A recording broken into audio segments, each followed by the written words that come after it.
Tools, Arabic. Vocabulary with Pashto, translation. Wrench, مفتاح الربط. رنش سرورنج. Screw, مفك. مفك. بيج. Tape measure, شريط القياس. متر أندازة. Shovel, مجرفة.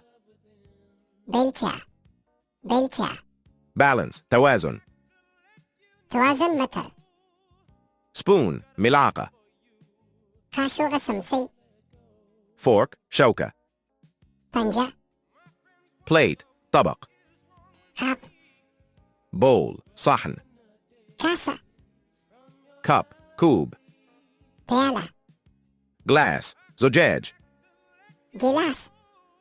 Teapot, إبريق الشاي. شنكة. Don't forget to like and share the video. Follow us and subscribe or YouTube